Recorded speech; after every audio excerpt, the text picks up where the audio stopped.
I'm Noah. I'm a former management consultant. During the pandemic, I quit my job. I moved to Southeast Asia, learned to code, and I started an app. Where were you in Southeast Asia?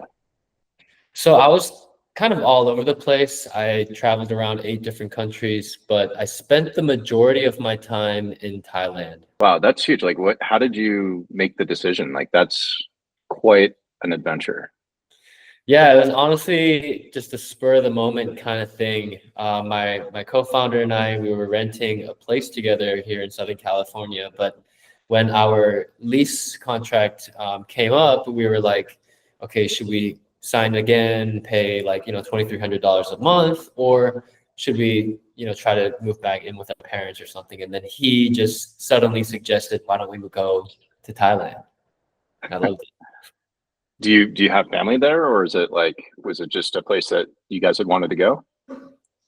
Honestly, no, we don't have family there. I'm Korean, he's Korean, so we have family in Korea, but Huh. I don't know why we thought of Thailand. But when he said that, I was just like, wait a second, like we could save a lot of money. And so that's Yeah. kind of when I started researching Airbnb costs, flight costs, everything. It just worked out real great. When I was so I spent about 3 months traveling overseas last year and was trying to do the digital nomad thing. It definitely to do it for a long period of time is challenging, but in terms of like the economics, it was so much cheaper to live. Like we had a place that was right off of the water, and it was cheaper than our place in San Diego, like to rent like an Airbnb. So Yeah, it's like pretty amazing. And I think there's like value for money. I think traveling is one of the best things that you can do. absolutely. Yeah, I tell everybody, if you ever have a chance to travel the world, do it. Like 100%, you should do it. That's cool. So I see that you're sporting some of the Muffin gear. Tell me about the name of the business and like I think you mentioned there might be an origin story behind it. Yeah, somewhat. So the Muffin. So before it was called many different things, but the last name that it was called was Close Bite, kind of like a play on word of close by. And um, I thought it was clever, but then my mom, she's an immigrant.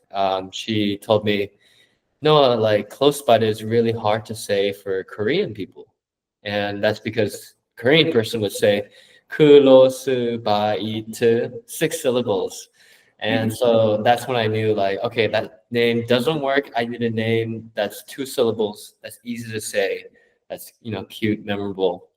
And then so, just like m- months and months of thinking, one night the word muffin just like came to me, and I called my co-founder. I was like, dude, muffin, muffin. Like, I think it has to be muffin. And he liked it too and kind of stuck. Were you able to like that? It would seem like difficult to grab that domain. Were you able to grab like one of the like .com TLDs or? No, we ultimately getting it a website called muffinapp.io. Mhm. But yeah, muffin.com was taken, and it's a pretty common name. So Yeah, definitely. I just registered a domain for like a .community site, and there's just one of the things I noticed is that GoDaddy is really capitalizing on the .ai top level domains. It's like $200 to register a domain. Pretty crazy. yeah, that's pricey. So what's the value proposition for the app? Like who does it serve and what problem does it solve? Yeah, so Muffin is a new food-focused social network that helps you find new dishes and meals nearby based on your personal taste. And so, if you're vegan, we'll show you a bunch of vegan dishes from a bunch of restaurants nearby. This way, you don't have to go searching for a specific dish, scouring all the menus, the websites, the pictures, spending lots of time just trying to figure out if there's something at a restaurant that fits your taste. So we kind of like by personalizing each dish for your taste, we make it really easy so that you don't have to do any research. We allow you to find new restaurants, new dishes. It's kind of a way to discover your city in a new way.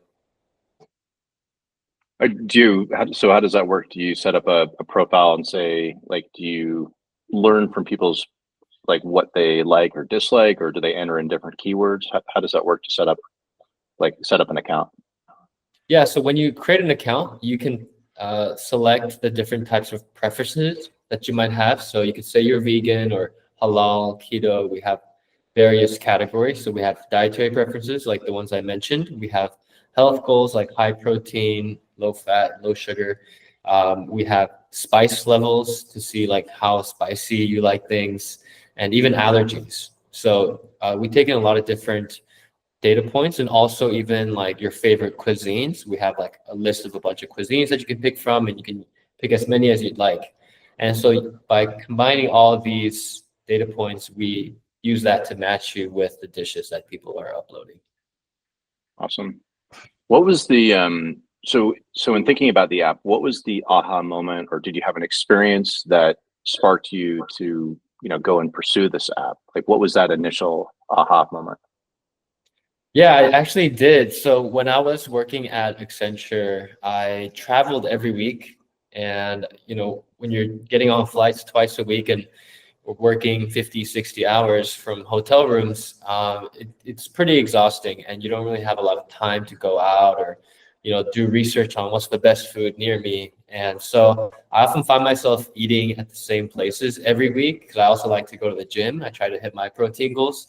So, I'd be going to cities like Seattle, Philadelphia, Chicago, DC, but I'd find myself eating at Chipotle and Jimmy John's all the Mhm. time because I just never had time to like try to find good dishes. And even like during my Philly project, I had my first real Philly cheesesteak my last week of my project while I was there. And that was just, I felt like I was missing out on a lot of experiences.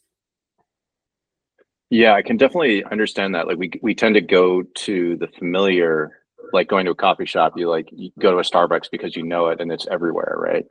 But that doesn't mean that you get the best coffee, right? If there's something that's, especially something that's distinctive about a particular area, like if you're in Philly, where's the best Philly sandwich? Right. Yeah, exactly. Like locals know the best spots, right? And so what I was really trying to figure out is a way to get those secret local favorites out onto an app or a map somewhere where people can discover these real unique, locations, unique dishes, things that the locals really enjoy, and make it easy and accessible for everybody. So is your target audience then? Are you focusing on travelers, or is it a mix? Like, how do you slice your demographics? Yeah, definitely. I see Muffin as benefiting most people, but I think to start, people who have more of a specific preference, dietary preference, like vegans, vegetarians, keto, or halal, people who have a more restricted diet, spend a lot more time doing research on where they can eat or where they can't. And so this would be one of our first I guess like ideal customers that we're targeting, but travelers and tourists, I see a big benefit for them using this. But the problem with targeting them now is that we have to populate the app with more Mm. content. And so right now we're just trying to target college students and people who have specific preferences. Do you have a geographic area, like a beachhead market, or are you focusing US nationwide? Like, how are you rolling out? Yeah, so we're actually rolling out just in Southern California. So Los Angeles, Orange County, and the Inland Empire. We haven't expanded out to San Diego yet, but just this area. But what we found is this might even be too large to start because we're having like a bit of a ghost town problem where we have users in like almost every city, but it's just like a few users in every city. And so Mm. what we're going to do is do more of a targeted rollout just in the city of Irvine, where we're based, and then slowly expand from here. Yeah, smart. Yeah, building communities is definitely, there's that bootstrapping problem. So like, how do you get to the point there's enough users in the app that are helping you to curate some of the data, I'd imagine, as well, and then other people benefiting from that data. Um, so how did you? I think you talked a little bit about this. Like, how did you do the validation? Like that you had enough people interested in the idea before you started writing code, or kind of when you were thinking about the app. Yeah, that's a great question. Honestly, when I first came up with the idea, I never really had validation. Nobody was telling me that's a great idea. I want to use this. I think part of it was I was really sick of my job, and I was honestly not in the best condition mentally or physically, and so I needed a break. And I just started I was like, I want to learn how to code. I want to try making an app. And so in the beginning, we didn't really have much validation from people. But as we continued to work on the idea and code it out, when we applied to Y Combinator, they had us Mhm. answer, several questions where it really pushed us to think through the business problem and the idea and all that stuff. And that's when we pivoted to make it a personalized foods discovery app with like all the different dietary preferences and stuff like that. And that's when we started hearing from people, this sounds cool. Like, I want to use this. Is this available now? Can I download it? And so that's kind of when we knew there would be some interest. Yeah, interesting. Yeah, you started getting that feedback. Yeah, getting validation, and for me, like product market fit, and trying to figure out if you're building something people care about, that is like a real passion of mine. Like trying to make sure that we're building and solving a problem that's not just in our own head. And at a certain point, you can collect, emails and get like, lists of people that say that they're interested.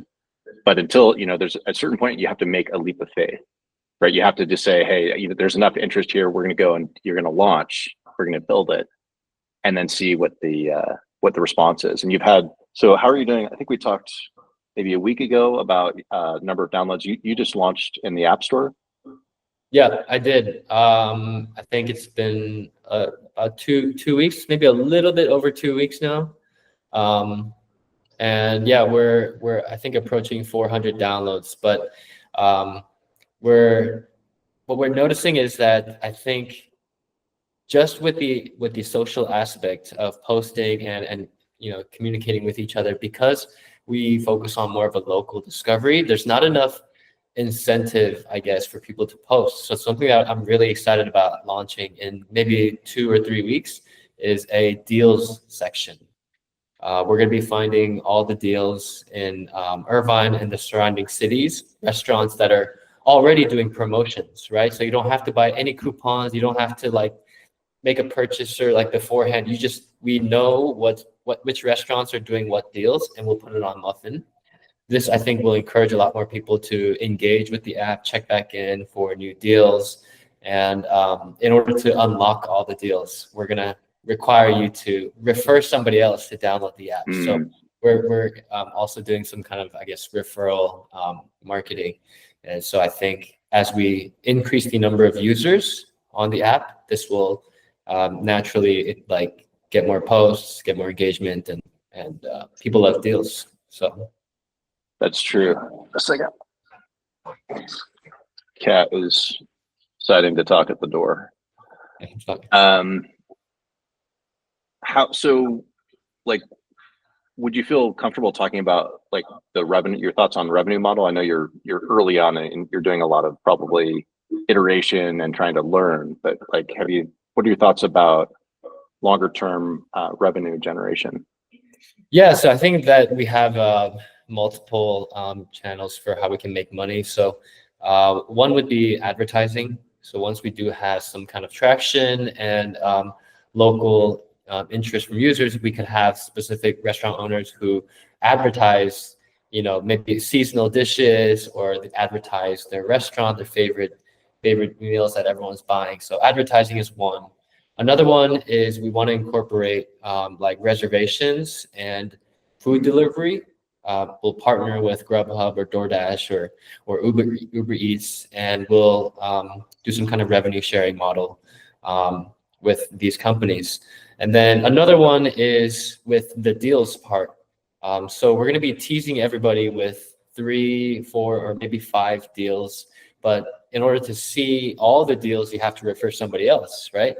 But then these first 3 or 4 deals are going to be shown to everybody, regardless of whether you have an account or you shared it with a friend or not. So we could potentially have specific restaurants be these featured deals that get seen, 5 times more than all the other deals or something. So Interesting. What's a challenge as you got started? What was something that you faced that you didn't expect when launching the business? When launching the business, I guess just like I never truly understood how busy I would be until I launched. I thought that I was busy building the app. I was working almost every day coding, like late nights, all this stuff, but code was my only concern, and debugging, but then I was working 60 hours a week or more, and so I was like, I'm busy. This is a lot of work. But then now that I've launched, it's like I've got to do recruiting, I've got to fundraise, I got to do marketing, and I got to code. And so just I wish my days were longer now.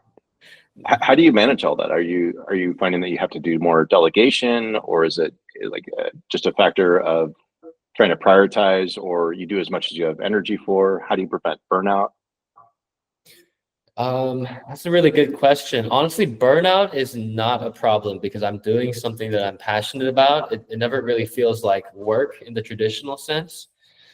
And so to manage, what I've done is I guess, leaned on my co-founder a little bit more to take on some of the development tasks, while I focus more on recruiting and marketing and fundraising, and then I'll code late at nights or on weekends when I have time. And we're also going to be onboarding a developer to join our team, a part-time, but he believes in our vision and likes what we're doing. So he's going to be helping us out on the development side. So that's going to be a huge help. That's outstanding. That's super fun, and there are a whole new set of challenges when you're starting to you're building an organization, and a lot of developers. You see this a lot with developers that get promoted. The skills that you have that make you a really good developer are really distinct from the skills that make you successful as a manager or as a leader from an organization. So hats off to you. That's super fun. I mean, I love seeing that you're successful enough that you're out there hiring new people. Oh, thank you. Yeah, it feels great. I never really even expected that I would have people who want to be a part of our team. But going out to events and just being bold and just telling people this is what we're doing, it was really worth it, even though the tickets were a little bit costly. Yeah. So let's say you could go back in time. Like, what did you wish that you knew when you were getting started? What's a piece of advice that you would give yourself? When I was getting started, make a simpler app. I think we over-engineered it a little bit because this was a social networking app.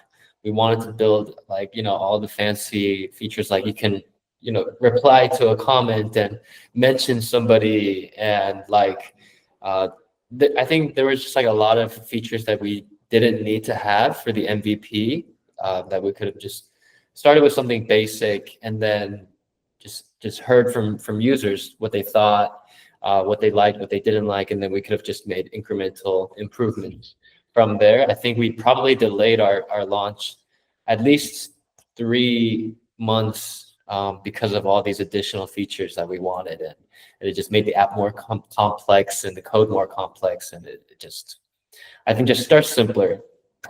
Just build something simple, just whatever that core feature really is for the app.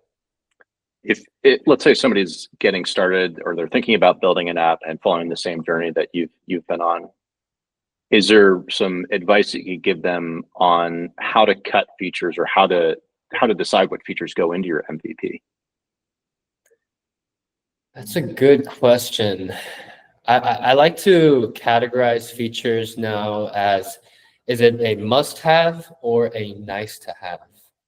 And I think this is a big thing that you really have to think through, because in the beginning, you're going to think everything is a must-have. I have to have all this. That's generally what a lot of people, I think first-time founders think. They need to have their whole vision built out. But then if you really think about it, what's that one action or piece of or service, whatever, that you're offering to your users, and what needs to be built so that they can take that action or get that service and get some kind of value out of it. I think just focusing on one piece of value and then just whatever you need to get that out there, I think is a good way to start.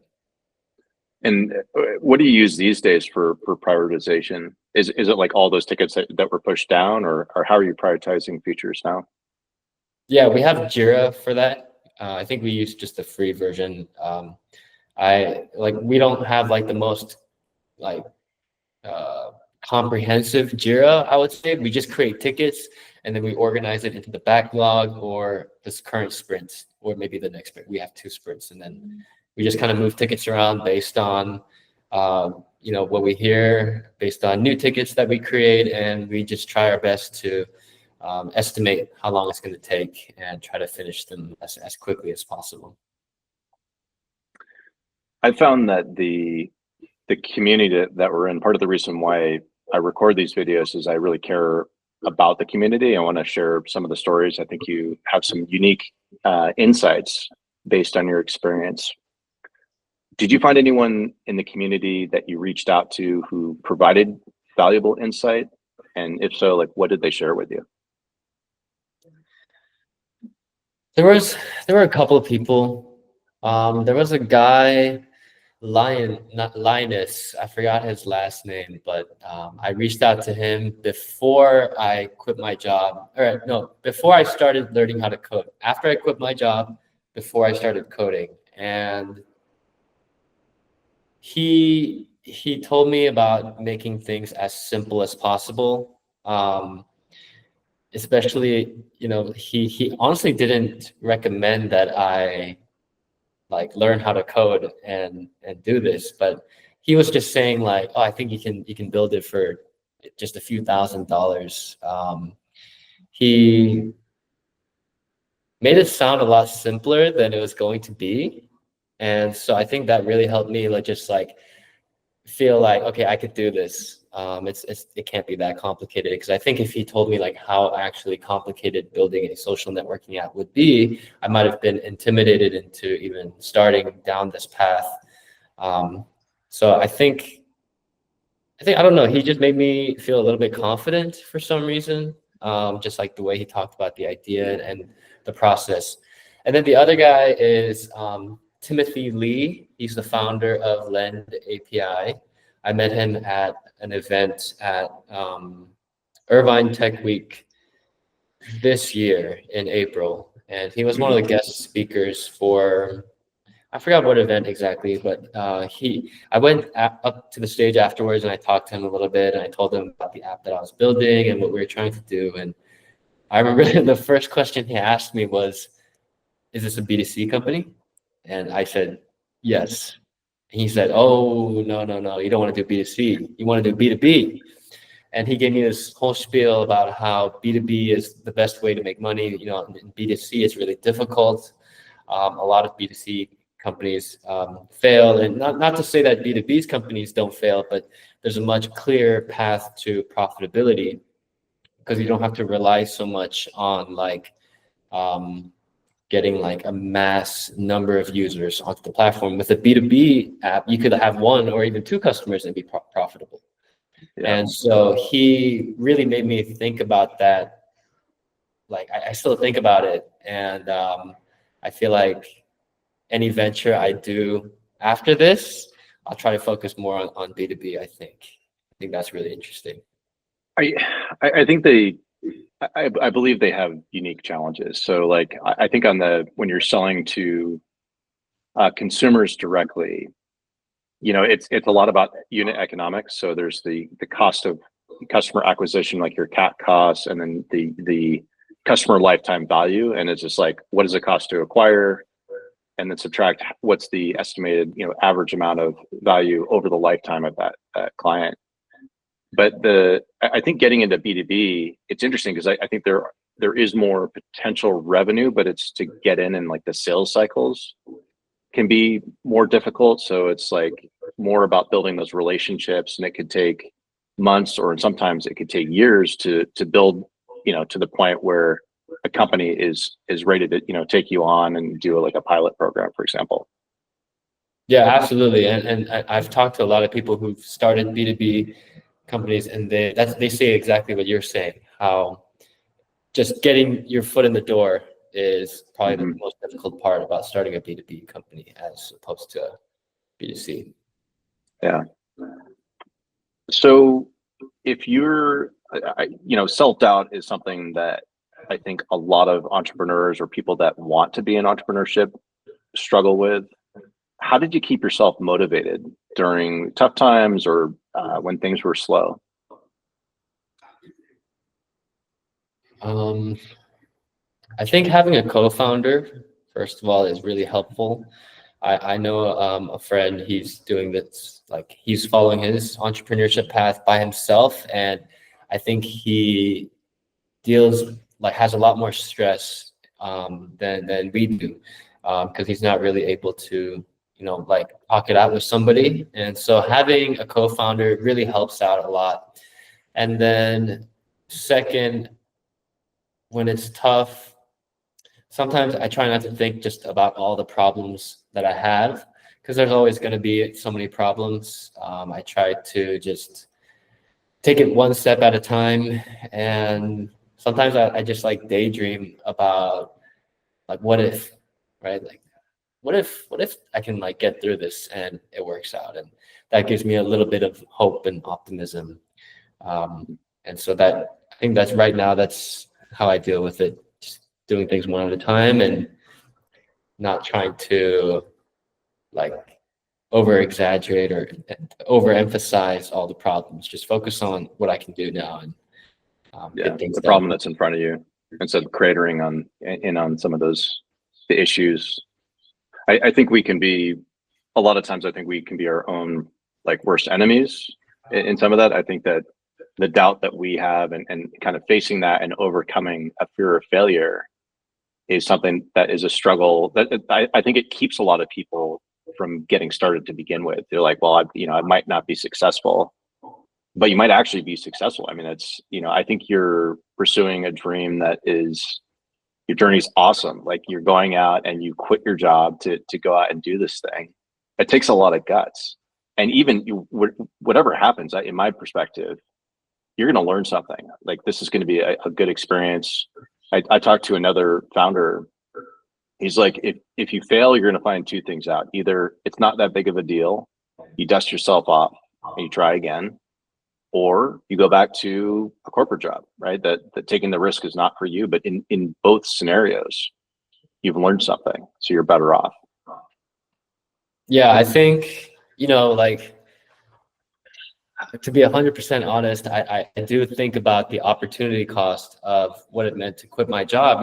I had a nice six-figure salary at Accenture, good benefits, nice retirement fund, like investing in crypto. I had my future was like pretty much safe, I felt like. But quitting my job, learning to code, I missed out on a lot of salary. But I've never been happier than I am now. Like, I feel so free.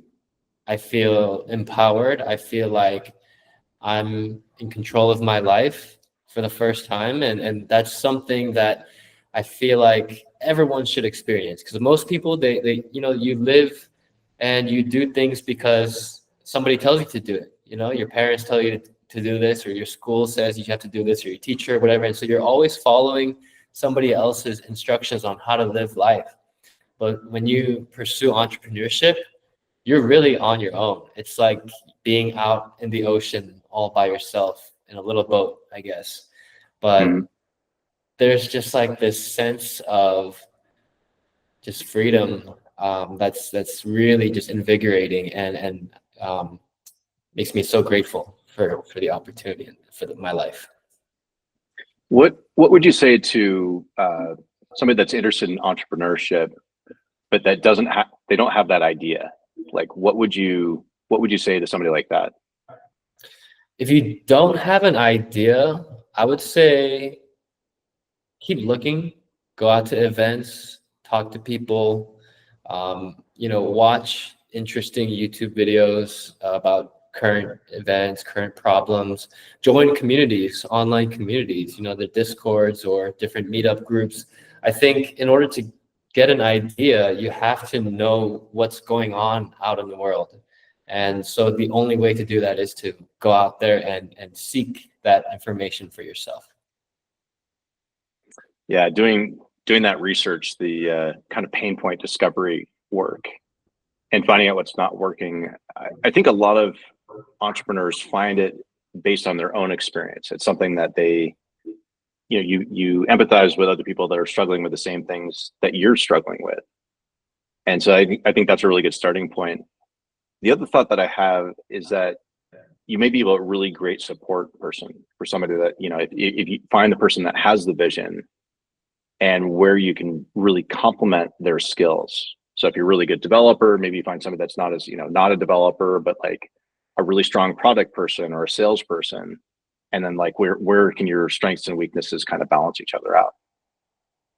Yeah, that's a really good point. I think it's okay, to accept that you're not the, entrepreneurial founder, the big marketer type of person.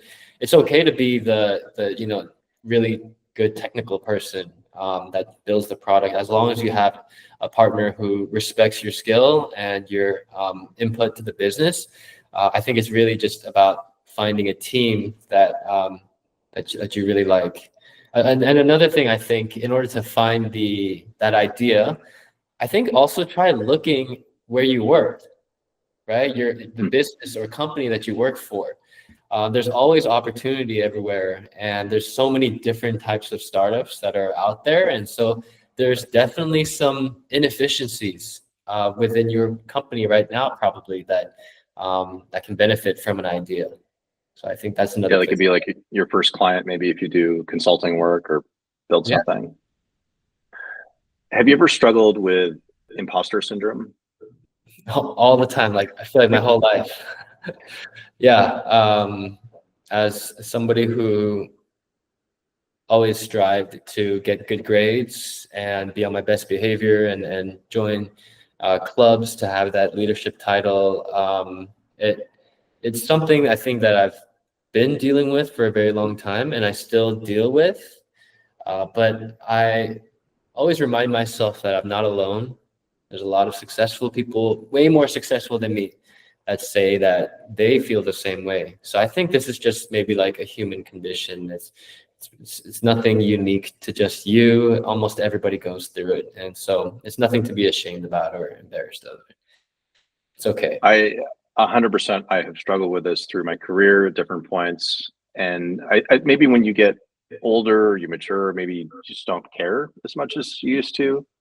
It doesn't seem like as big of a deal, but like definitely starting a new business, you're like, do I really belong with all these other people that are kind of like making it? And I think what helps me is a lot of companies are struggling, or people are struggling with the same insecurities that I have. Like we're all human, right? Like we're afraid of failure, and I think that's why that community is really important.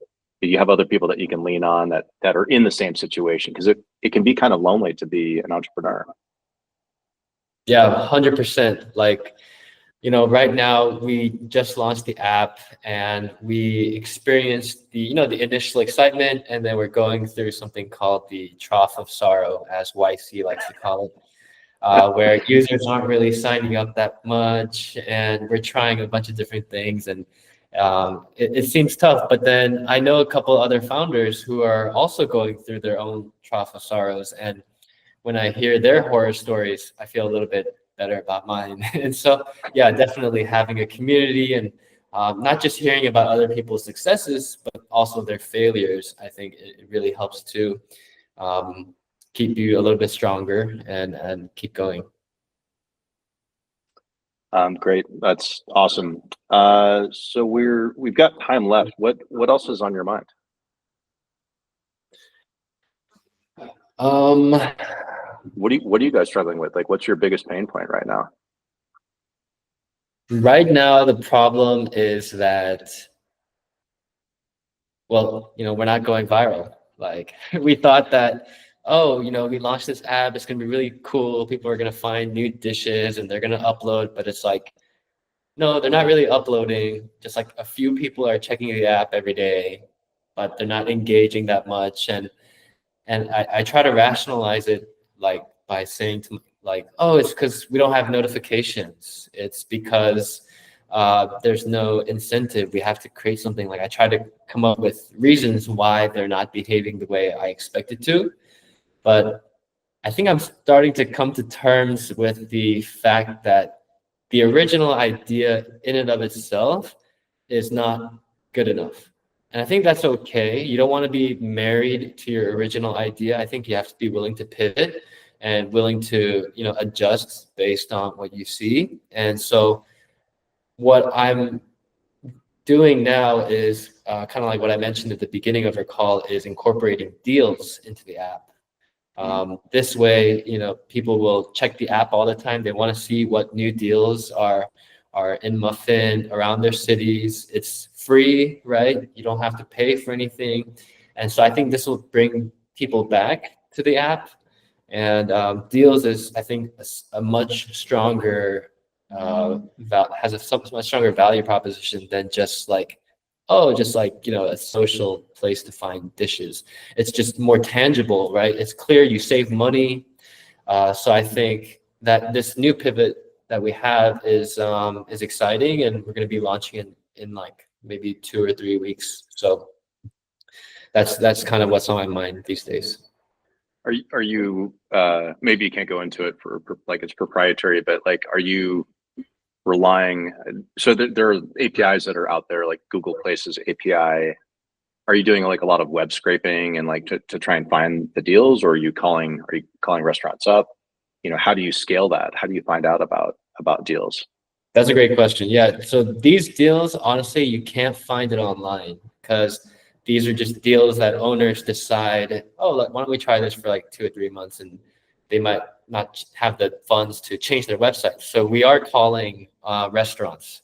And I know it sounds insane, but they say, YC says, do things that don't scale in the beginning, right? And so we're just starting in one city, and then we'll expand to a few cities. And then I want to do something where we can have our users participate. So like, let's say, Nick, you know a nearby cafe that's doing some kind of special, like you get maybe some kind of baked goods and a coffee for like $5 combo, and they're running that deal. If you post that on Muffin, we will pay you money, like if we can verify it. Like, and so I think if you can get some kind of cash reward, then I think this will incentivize a lot of people to not a lot, but some people to upload the deals that they know of, and this will help us to reduce the amount of research and calling that we have to do. Yeah, you're totally right, like spot on about the scale comment. So I think that this is the time not to scale, right? You're just, as you're trying to figure out like what works and like what's that formula that people that like once you kind of lock in on that product market fit, then it'll start self-sustaining, but you're going to experiment a lot and you're going to find out a lot of stuff. And it's, I think, a certain amount of mechanical turking and just kind of like doing it manually is the right thing to do. Yeah, when you mentioned that, I was thinking like you don't want to invest heavily into automating something that doesn't work. So Totally.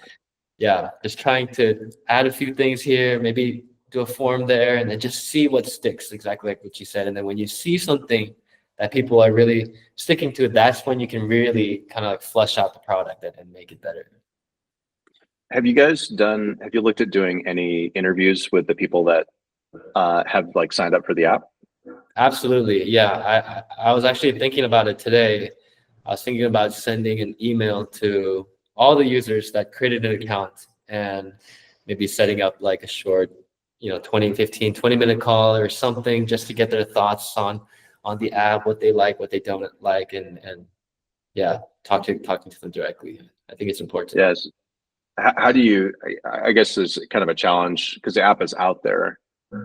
How do you ask questions in a way where you don't bias the response? Yeah, that's like a really challenging problem. Like it's like the confirmation bias. Um, that is tough. I think I want to just start off the call letting them know like I'm trying to make the app better, and so I want their honest opinions. I want to hear what they don't like about it. I think emphasizing that part is going to be key for me. I don't want to hear a bunch of compliments about how nice it is. Like, no, tell me what sucks. Tell me what you want to see. Tell me what's not working, and then based off of those interviews, I'll try to find some kind of pattern or something. Yeah. The other thing that might work or that you might consider is to find out what they, if they have a particular flow that they do. So if they're looking for deals, like what are they doing today? Just in general, like not even looking at, not even thinking about your app, but like, what are those to discover where the pain points are? What are they doing? And then what are the tools are falling down? Like if there's something about Yelp or Google Maps, they just hate that feature. Is there a way that you can exploit that and maybe that becomes something you flip it around and it turns into something that your app does distinctly well? That's a really great idea, Nick. I'll do that for sure. You're talking about the current like steps. What current steps are you currently taking, and then figuring out how we could potentially like exploit a weakness in the chain of processes, right? Yeah. Yeah. What else is on your mind? Just marketing. I think I got to make a bunch of TikTok videos and get some more content out there. I've been posting here and there, but I feel like the idea as is not something that a lot of people would just be super excited about. So I can't wait until the deals feature is out because that's such an easy sell. It's like, look, there's deals on Muffin. Check it out. If you're in Irvine, whatever, you can download it for free. And I think that is something that I'm a lot more just comfortable marketing heavily because again, it's such a clear like a differentiator kind of. Yeah. And so I think I'll be making a few more videos here and there to stay relevant. But once the deals feature is out, I think I'm going to make like 1 or 2 videos every single day on multiple platforms. Right now, I've been focusing primarily on Instagram, but I realized that posting it on TikTok, on LinkedIn, on YouTube, maybe even Twitter, like that's automatically a 4x in views right there instead of just focusing on one. So I think just doing a lot more marketing, I think that's another thing that's on my mind, and recruiting. I'm actually trying to hire some college students right now to help us out. There are some tools that help with automating posting. So like you can log in with multiple accounts and that simplifies the posting process. I don't know if you take a hit in terms of, like if the platforms could tell, like, so could LinkedIn tell that you're not using their tool to do the post, and like, do you get penalized for that? I'm not sure about that, but there definitely are some tools out there that allow you to do that automation because it's a lot of work, right? To post, to upload the video, and like, doing it 4 times every time you post gets to be kind of a slug. Yeah, you mean like using something like Sprout Social or maybe Hootsuite has one or something, like you're scheduling the posts on different platforms. Exactly. Yeah, scheduling it. And then there's a whole psychology about like posting at the right, at which time is your target market or target audience most likely to be on social media. So like a person on LinkedIn, for example, it might be very different behavior from like a TikTok user. So like for me, TikTok at night before I go to bed, which is like terrible. Like you should probably not do that. But like I'm definitely on, TikTok scrolling, but I'm on LinkedIn more during the day, kind of midday or in the morning. Right. So this has been super fun. I took a bit of a journey just through time a little bit, just thinking through all my memories and experiences of what it was like when I started, and then just how I got here, and it's been fun.